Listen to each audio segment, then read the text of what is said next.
Hello friends, मैं हूं गौरव और क्या आपको पता है डेटिंग एप्स पर हर 10 में से एटलीस्ट एक प्रोफाइल फेक होती है, जिससे स्कैमर्स रोमांस स्कैम्स करके आपकी जेबें खाली कर देते हैं। और उसी स्ट्रैटेजी के चलते ये स्कैमर्स हर साल करीबन 300 से 400 करोड़ रुपए कमा रहे हैं।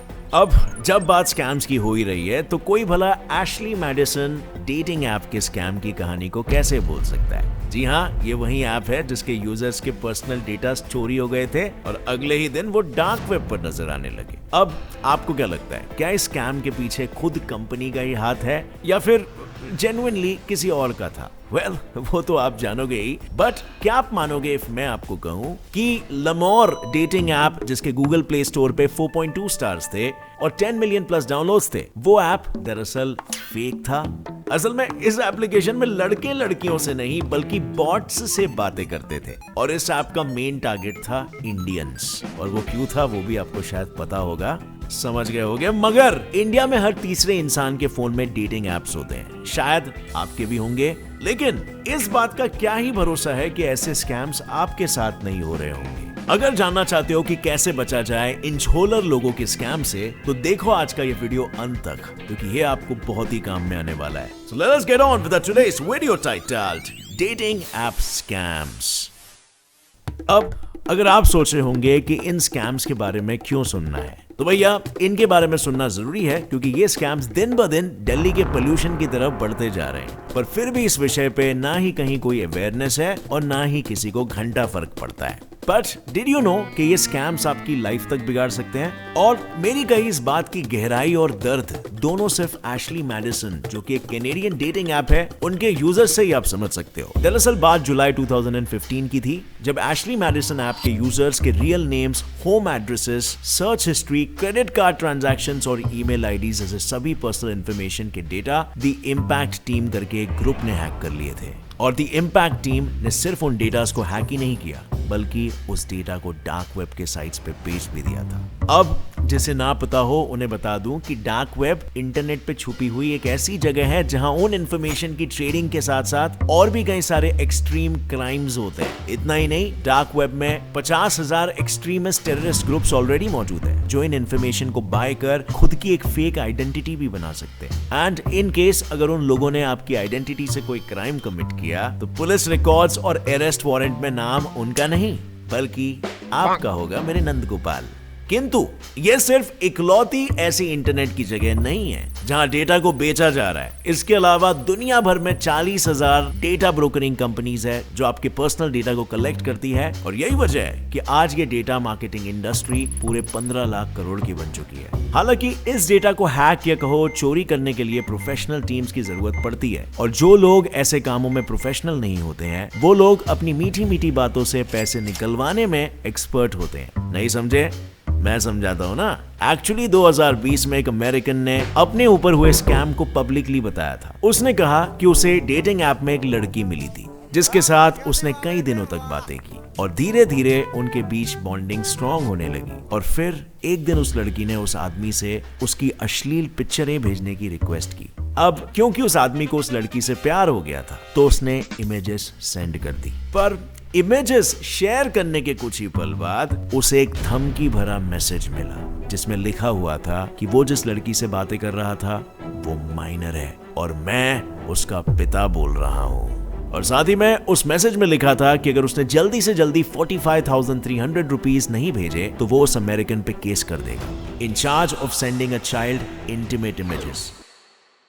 और ऐसे स्कैम सिर्फ अमेरिका में ही नहीं बल्कि दुनिया के हर उस कोने में होते हैं जहां डेटिंग एप्स यूज होते हैं। फॉर एग्जांपल 2018 में ऑस्ट्रेलिया ने 3,981 ऑनलाइन डेटिंग स्कैम्स रिपोर्ट किए थे, जिसमें टोटल 100 करोड़ पैसों का स्कैम हुआ था। अब आप सोच रहे होंगे कि क्या 3,000 से भी ज्यादा लोगों को एक ही ट्रिक से उल्लू बनाना इतना आसान है? वेल, यस, क्योंकि किसी ने सच ही कहा है कि जब इंसान प्यार में होता है ना, तब वो अपनी कॉमन सेंस को भी खो देता है। और उसी का फायदा उठाते हैं ये स्कैमर्स। शुरुआत में वो लोग काफी फ्लर्टेशियस और प्यारी बातें करके आपका दिल और ट्रस्ट दोनों ही जीत लेते हैं, जिसके बाद वो लोग या तो आपसे अश्लील इमेजेस मांगेंगे या तो फिर किसी मेडिकल इमरजेंसी या किसी दूसरे बहानों से आपसे पैसे निकलवा लेंगे। मगर कि विदेश में हुए इन स्कैम से क्या हम इंडियंस को डरने की जरूरत है? वेल, बिल्कुल डरने की जरूरत है। इनफैक्ट हमें तो दुनिया के दूसरे देशों की तुलना में और भी ज्यादा डरने की जरूरत है, क्योंकि हमारे देश में जेन्युइन डेटिंग एप्स में तो स्कैमर्स मौजूद है ही, पर साथ ही में हमारे देश में ऐसे भी कई सारे डेटिंग एप्स हैं जो खुद ही एक बहुत बड़ा स्कैम है। और मैंने ये बात सिर्फ कहने के लिए नहीं कही है, मेरी इस बात के गवाह है राजू अंसारी, जो कि दिल्ली के एक शॉपकीपर है। जब राजू अपना फेसबुक स्क्रॉल कर रहा था तब उसके फोन में एक एड पॉपअप हुई, find a girlfriend in a week. ये एड थी लमोर डेटिंग ऐप की, और राजू ने जब उस ऐप को गूगल प्ले स्टोर पे देखा तो तब उस एप्लीकेशन को 4.2 स्टार्स की रेटिंग थी और 10 मिलियन प्लस तो डाउनलोड्स थे उसके।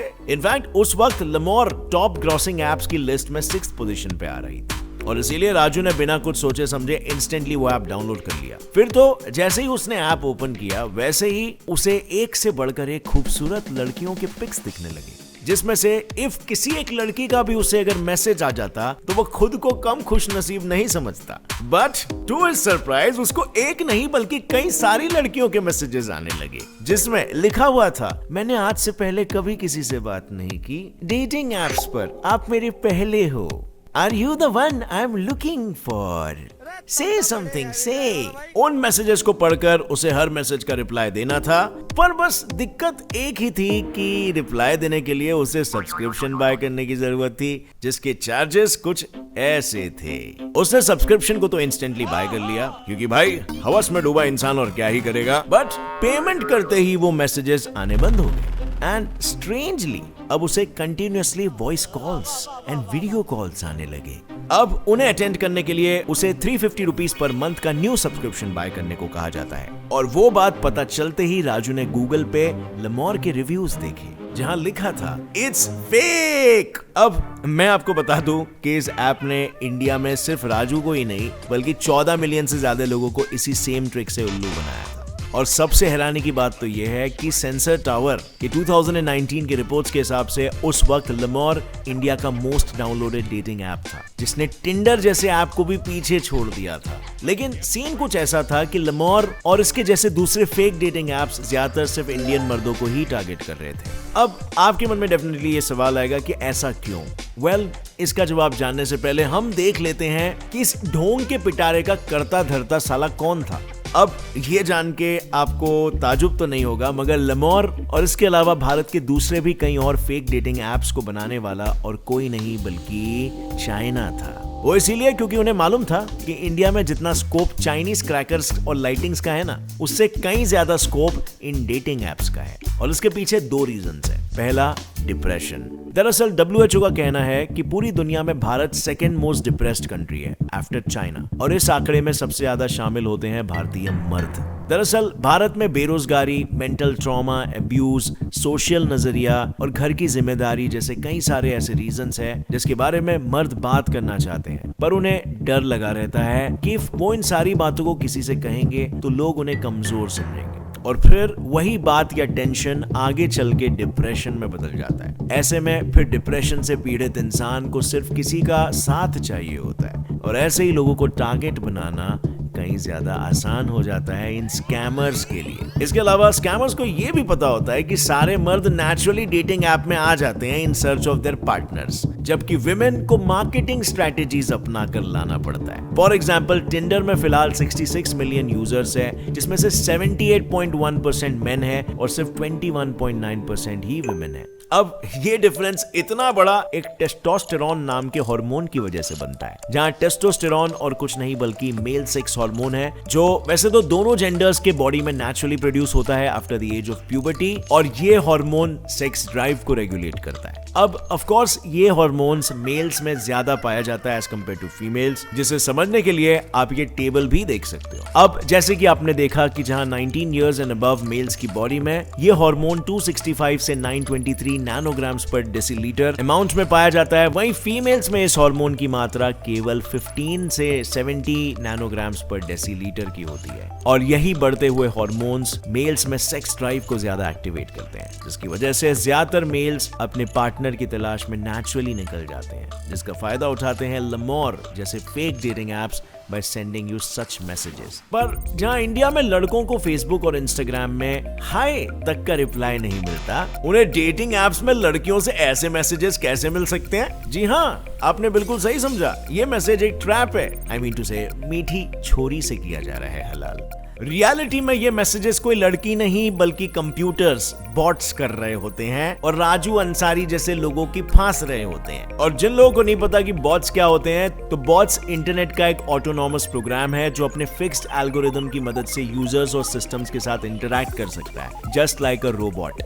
और उसे जो इंस्ट्रक्शंस दिए जाएंगे वो बस वही काम करेगा। और फिर जैसे ही कोई मेंबर सब्सक्रिप्शन पैकेज बाय कर लेता है, वैसे ये बॉट्स कंपनी के हायर किए हुए फीमेल एम्प्लॉइज से एक्सचेंज हो जाते हैं। फॉर एग्जांपल, लेमोर की ही बात कर लो। लेमोर 2019 में इंडिया में लॉन्च हुआ था और आते ही उसने सैनाकॉन कंपनी के साथ हाथ मिला लिया टू रिक्रूट फीमेल एम्प्लॉइज। उसी कंपनी की फीमेल एम्प्लॉय रूही, जो लेमोर जैसी दूसरी फेक डेटिंग ऐप के लिए भी काम करती थी, उसका कहना है कि उसे मंथली 10,000 रुपीज की सैलरी मिलती थी, जहां उसका टास्क होता था 4,200 वीडियो कॉल्स को अटेंड करना विद इन 15 डेज। अब ये तो सिर्फ एक लड़की की डिटेल्स दी है मैंने आपको। सैनाकॉन कंपनी में ऐसे 2000 एम्प्लॉइज हैं जो 15 चाइनीज फेक डेटिंग एप्स के लिए काम करते हैं। सो अब सवाल उठता है कि आखिर इन स्कैमर्स से बचा कैसे जाए? वेल, इसका सोल्यूशन है कि आप बॉन्ड बनाने से पहले सामने वाले को अच्छे से जान लीजिए एंड टेक योर टाइम। अपनी personal information like phone number and email ID मत शेयर करिए। दूसरे सोशल नेटवर्क्स पे उस इंसान को सर्च कीजिए सो दैट पता चले कि डेटिंग ऐप पर उस इंसान की प्रोफाइल और शक्ल जेन्युइन है या फेक है। सबर करो, सबर, एकदम से मत टूट पड़ो। और इसके अलावा अगर आपको कोई और सोल्यूशन मिलते हैं, या आप लोग तो एक्सपीरियंस्ड हो गए यार, कोई सोल्यूशन पता है तो let us know in the comment section. और अगर आपको लगता है कि इस इंफॉर्मेशन को शेयर करने से किसी का भला होगा, तो इस वीडियो को जितना हो सके अपने दोस्तों तक शेयर करिए। और वीडियो से आपको कुछ नया सीखने मिला तो एक लाइक जरूर ठोकना। Get Set Fly Fact channel को भी सब्सक्राइब कर लो और बेल नोटिफिकेशन दबा दो ताकि आगे आने वाली हमारी कोई भी वीडियो की अपडेट को आप मिस ना कर सको। With that said, as always friends, stay curious, keep learning and keep growing. जय हिंद।